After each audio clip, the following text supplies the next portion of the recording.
románticos los detergentes, ¿verdad? Gran onda.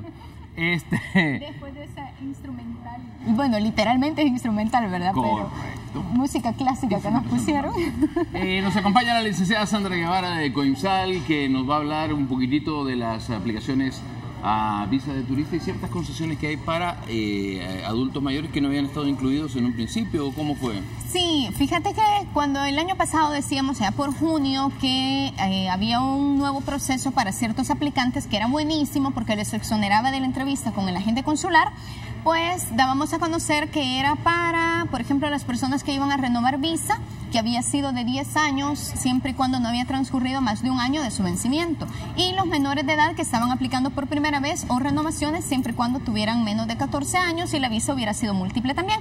Y hacíamos el comentario, que qué lástima que los adultos mayores no habían sido incluidos, porque es otro segmento de perfil bajo que difícilmente va a ir a hacer cosas malas a los Estados Unidos, ¿verdad? Que es donde focalizan más su atención. Pues entonces resulta que ahora sí, ya las personas mayores de 79 años lo pusieron bien arriba, ¿verdad? Anteriormente, cuando existía el mecanismo de buzón, era para 60 a 65 años. Entonces, hoy en día las personas mayores de 79 años ya podrán no ir a una entrevista con el agente consular a la hora de aplicar para una visa de turista por primera vez o para renovarla, siempre y cuando cumplan con ciertas condiciones. Siempre hay requisitos, no basta con tener 79 años o más, ¿verdad? ¿Cuáles son estas condiciones? Bueno, la persona, como decía anteriormente, no debe haber tenido negaciones en su proceso, ¿verdad? Tiene que ser una primera vez o renovación, pero que después de esta renovación no hayan transcurrido más de 12 meses de una negación, ¿verdad? Igualmente, la persona no tiene que haber vivido en los Estados Unidos de manera indocumentada, la visa no pudo haber sido extraviada, robada, dañada, es decir, el aplicante tiene que presentar un perfil limpio, ¿verdad? Lo más limpito posible, que esté renovando su visa o que esté aplicando por primera vez.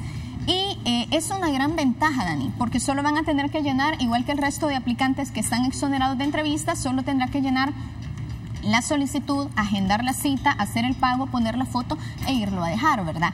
¿En qué es la ventaja? Bueno, que hoy por hoy vemos abuelitos con bastones, andaderas, sillas de ruedas, haciendo la colita para ir a una entrevista con un agente consular. Entonces, muchas veces con dificultades auditivas, les es complicado estar mostrando documentos, no cumplen los requisitos en la mayoría de los casos, porque obviamente ya es gente retirada que ya no está laboralmente activa, no pueden presentar constancias de ingresos o forma de ingreso válida.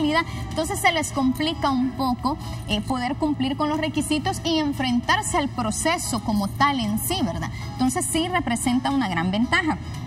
Igualmente hay otro segmento de población que se va a ver beneficiado y son las personas a quienes les expidieron una visa a partir del 1 de abril del año 2006 en adelante.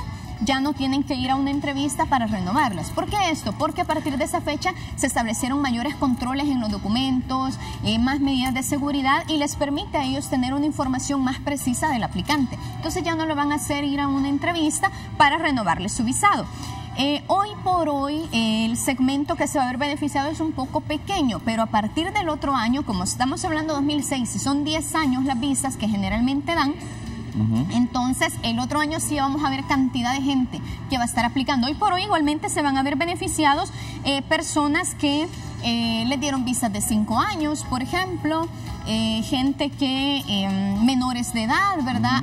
Menores de edad que ya pasan de los 14, que no son elegibles para el primer segmento, pero que son menores de 18 y que sí pueden ampararse en esta modalidad, ¿verdad? Así es que son dos buenas noticias que ya están siendo efectivas a partir de mediados de este mes para que la gente lo tome en cuenta. Yo me inclino un montón y me parece buenísimo lo de los abuelitos, porque sí es complicadísimo. Hay que señalar que sí tienen un trato preferente cuando entran cuando van a la entrevista, porque los pasan antes, tienen ciertas consideraciones, pero el hecho de la entrevista no deja de ser una... O sea, les quita una parte engorrosa del trámite en virtud, digamos, de la edad y del perfil. De la edad y, como tú decías, o sea, de la calidad, o sea, obviamente de personas, etcétera, etcétera, que lo estás buscando. O sea, hoy que hace 2 años en la maratón de Boston no va a ser una persona de tercera edad que va a ir a tirar su bomba. Sí. Gracias. Un gusto. Guevara. Un gusto, como siempre. Consultas? Sí. Fíjate que porque no hay tiempo. Si tenías, la guardas. No, para la otra semana.